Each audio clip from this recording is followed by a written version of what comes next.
Hi, my name is Danielle and I go by Gently Smiling Jaws, and welcome to my Flosstube. My second try at recording this because my battery on my camera died, so let's try again. This may be a little shorter one, we'll see. I'm going to try and go through my stuff I have to show kind of quickly here as I've got some limited time. I do have the Northwest Tea Festival to go to this weekend. So depending on how timing works out, I may include some information on that at the end of this video, or maybe I'll do an additional video, or maybe I'll put it in the next one. We'll see what happens. Instead of getting to my cross stitch right away, at first I'm going to start with my one crochet project. Well, I have a couple crochet projects, but this is the one that I worked on in the past 2 weeks. I've got a number of these corner to corner blankets that I'm working on, and this gray one is what I've been working on over the past 2 weeks, and I've made some progress. I've reached the point where I've got to the width that I want, and now I'm just increasing the length. So I'm thinking I'm about halfway-ish or so through this. We'll see. I've got another blanket which I showed on my first video, which is a different color, different yarn. The yarn on this is sort of a gray tweed. It's one of the Valley yarns from Webs, and this is something I'm hoping to have done for a Christmas gift, as is the other blanket I haven't touched for a while. That one is a little bit, currently a little bit smaller than where I have this one now. So if I'm continue to push to make progress, I can get those two done ambitiously. There's a third I'd like to have completed as well, but I'm not counting on that happening. We'll see how things go. But yeah, certainly not going to be able to show all this on the camera, but I'm making progress on this. I am trying to, as motivation, I am working on this while watching trashy shows like Vanderpump Rules. I'm on season 8, I think, and it's something where I don't have to be looking at a pattern when I'm working on this, and I also don't have to be fully paying attention to the show when I'm working on this either. So that's one of the things that I'm working on, and have gotten a few number of days of working on that over the past 2 weeks. I do have some tea with me today. This is it's a slice of bitter melon stuffed with oolong tea, and I'm just drinking this grandpa style. Just have the tea sitting in there with the water added in, and I'll just add in more water as needed.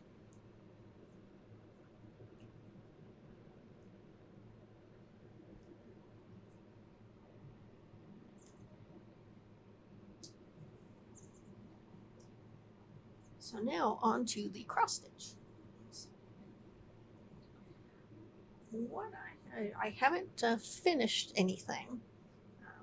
I guess there's one thing I may partially finish, but we'll get to that. I got a little more work done on the All Treats No Tricks, the Witchy Stitcher pattern. So got the portion there. So a few hundred stitches there, not a big amount added, but a little bit, so that continues along.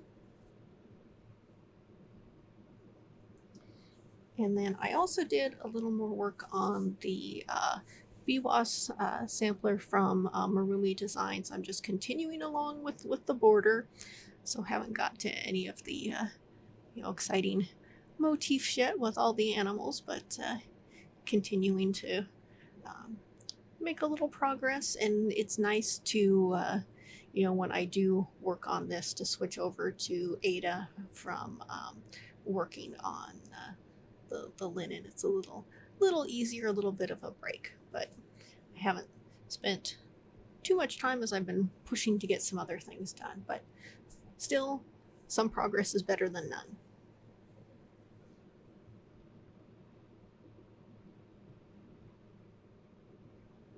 The one thing I have partially done is I'm working on a biscarnu, and I need to double check the name of the designer to make sure that I've got it correct here.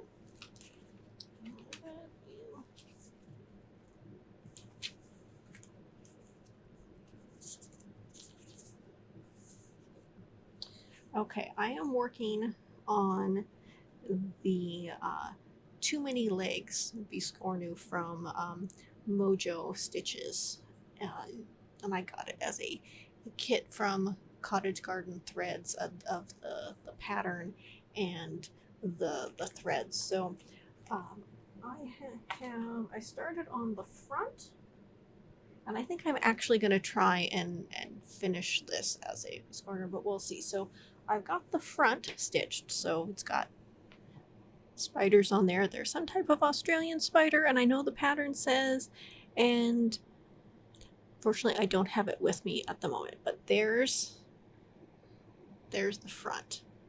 That's done. So I've got that stitched up. I am currently partway through the back as well. It's less stitching, and I was kind of pushing to get this done, but then had some more stuff I was working on, so this got set aside for a bit. But I want to get this done. I want to try and make the biscarnu, and then there's also a little design for a needle book as well. So I want to do there's a needle book and a scissor fob. I don't know that I'm going to do the scissor fob, but I do want to at least do the design that's on the needle book. Whether or not I actually finish it as that, we will see. But I want to get the stitching done, and I'm just stitching this 1/1 on 32 count linen. I think this is vintage country mocha, and I want to finish this up and get the stitching done because I want to pass along the paper pattern that I got and the remaining threads along to a friend. So that's one of the things I've been working on. And the other start is for I'm doing it as part, I guess you could say it's both Sampler September as well as the BAP to School SAL, BAP or Big Ass Project Stitch Along. And I did start on the Long Dog Samplers SAGA. I am at, I believe, like 1.22% done, so just a small little dent. But that's my progress so far. Not a ton, but still, it's a bit there. Let me grab the details. I've got that. I'm using Silks for You, and I believe this fabric is a picture of this bust, but let me get the details so I've got them all.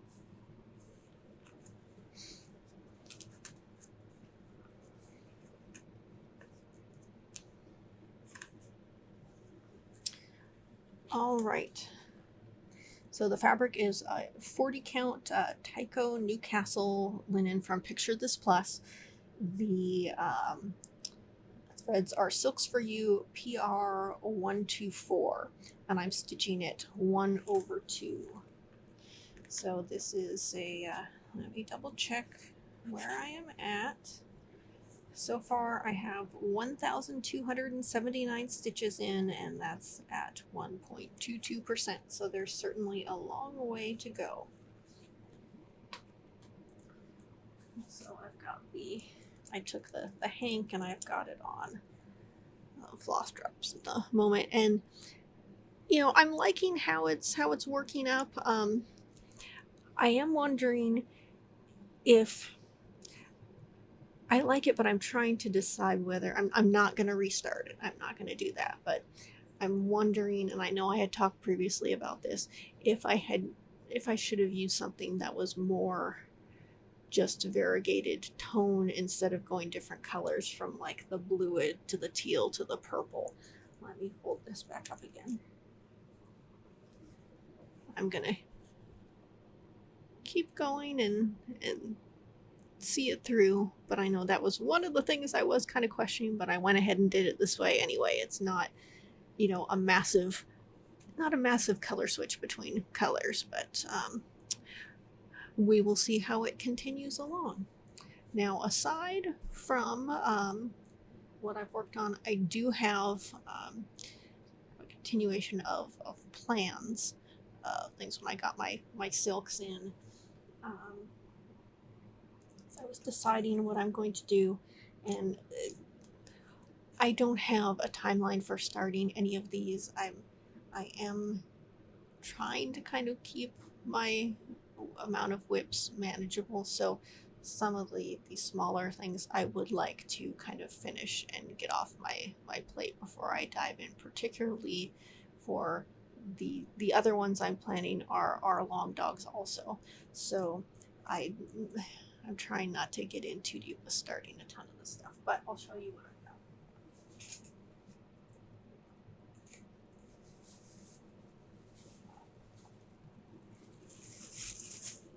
So this is a 40 count vellum Newcastle linen from Picture This Plus, which has a little modeling and there's some greenish in there. I'll see how it comes across, but I would like to pair this fabric with the Silks for You. This is PR 137.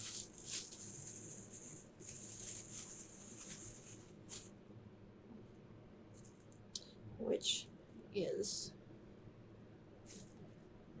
shades of green. So this is kind of the pairing that I want to go with. And the long dog that I want to do this do with this combination is Lo and Behold.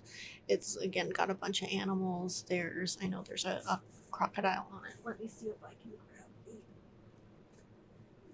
cover image on the pattern. I have had this pattern for a little while now, but I hadn't had a combination I was happy with of floss and fabric. So let me get to just the PDF. All right. So there's Lo and Behold, that one. So we'll see. Again, a sometime start. But I do have materials on hand now. The other one, which is a long dog also, but on the smaller side, is Fish and Ships. And this is another one where it's been on my list to start. I had planned to start this like months ago, but once again, I was trying to find just the right combination of fabric and floss. So I think I have what I want, but what I'm probably gonna have to do is do a little bit of stitching with the floss, maybe at the edge of the fabric, to see if I am happy with what the contrast between the silk and the fabric is. The fabric is a Fiberlicious Yummy Fibers 32 count linen in Mermaid Lagoon. So there is the model, and the fabric itself is, so there we've got this fabric here. Beautiful color, and I thought about, well, do I just stitch it in white? That was an option, but I was like, well, I don't know, am I going to get bored with that? But I grabbed, this is PR 147, and this is, and the variegation on this is more kind of a tone on tone, and you can see it'll be kind of a monochrome look. I think that this is different enough from the fabric that it won't get fully lost, but I do need to do some testing. Maybe I'll just do some cross stitching along part of the edge just to see kind of how it looks before I dive on in, because even though this isn't a huge long dog, it's big enough, and I want to make sure I'm happy before I fully commit. But those are what I've been working on recently. And there's less cross stitching to show because I'm gonna have to start pushing more on these crochet projects as it gets closer to the holidays so I can get stuff done, but I do feel like I have made some progress. And in my cross stitch projects, I've got the stuff I'm planning to gift out of the way, so everything I'm doing on the cross stitch is just stuff for me, so that makes it enjoyable. And that's it for the Flosstube portion. And again, we'll see if any tea festival stuff ends up in here. It's always a fun event at the tea festival. Just as a thing, it's held in Seattle. This is the first time it's happened in, I think, 3 years.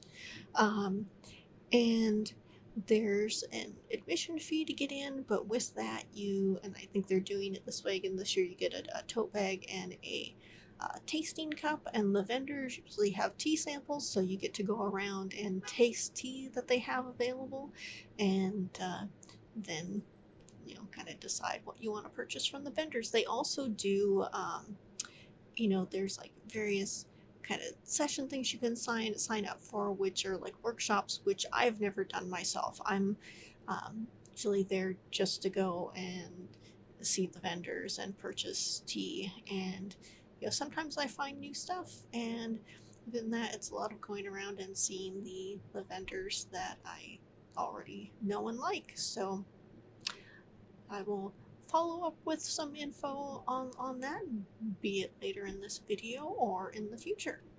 So thank you so much for watching, and I will see you in 2 weeks.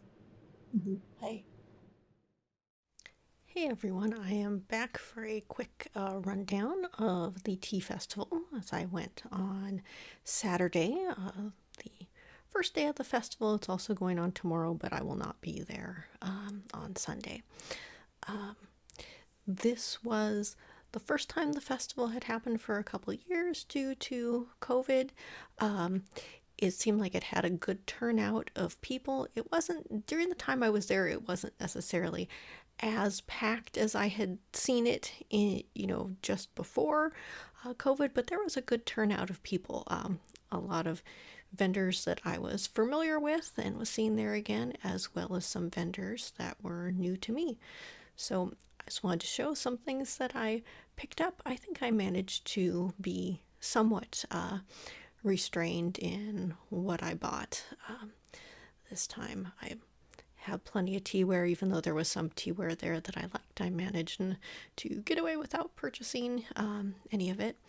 And I'll show you what I've got. And apologies for the lighting if it's not so great. I'm filming this in the evening, so I don't have any natural light to work with.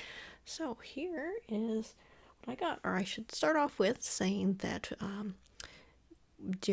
for admission festival, you get a tote bag that has a few goodies in it, as well as the ever important tasting cup. And this is the cup that you take with you to be able to try the samples that all the vendors are offering. So I've got plenty of these around from past years, so I will add this to the pile. And what's nice about these is that it's nice to have cups around where if it's not expensive teaware that you're worried about getting broken. So in the past, I had taken kind of tea items to an old workplace, and the cups that I had a stash of there at work, if I had any colleagues who wanted to try stuff, were all old tea festival cups. So if somebody dropped something and it got broken, no big deal, because hey, it was a free cup. So it's good use for those. So let me try and go in order of what I picked up. I guess I'll start with Crimson Lotus tea, because that's where I made a beeline for once I got inside, just because normally they've got a nice tea table that they're serving tea from, and usually that's always packed and full of people. So getting there right at the beginning and getting a seat and being able to try some stuff with Glenn is always good. So it was nice to see both Glenn and Lamu there.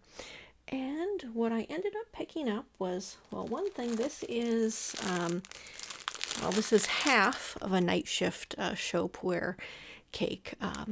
I was there with a friend, and she ended up getting a couple cakes of this and split one of them with me. So I've got half of a night shift cake, which was one I did not have in my collection, and I probably would have bought more from them than I did if I hadn't placed an order with them last month.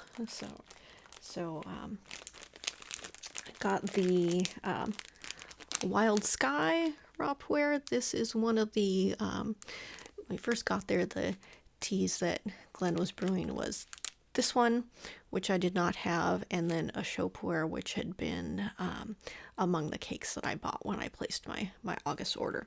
And then my second cake that I got was also a shang puer called Vibe, and I like the artwork on this. And actually, I had not tried this tea before buying it, but I pretty much like everything I get from them, so this will go into my stash of stuff I have around. Next, I stopped over by Tea Thoughts booth, and this is, I believe, the first time they've been at the festival, and I had placed an order a while back, sometime last year or the year before, and ordered some tea related pins. They have some enamel pins, it's like that. They have tea-ware related items, as well as some tea that has been specially blended for them. And apologies if I pronounce these wrong, but I got both types that were offered. This was the Deltengam tea and the Aram tea. And I will read the description. This says, Deltengam is a phrase in Farsi that means my heart is tight, but is used to express missing someone or something. This tea is an expression of my Persian identity and my longing for a home I've never known, Iran. And it's a black tea with bergamot, rose petals, and Ceylon cinnamon. And the Aram, it says, calm, a tea to bring you stillness, and the ingredients are, and again, I may be pronouncing this incorrectly, Gol Gav Zaban, so barrage, rose, and Limu Amani, dried lime. So an herbal tea and a black tea with other things mixed in. And I figured that it would probably be appropriate to brew some of this up to have while working on the Bivas sampler in the future. So I'll be giving those a try coming up.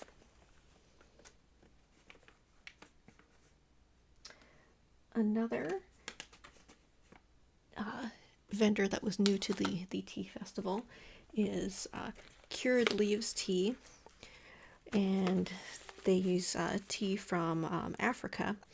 And the two that I bought were two of the teas that they had available for having samples of.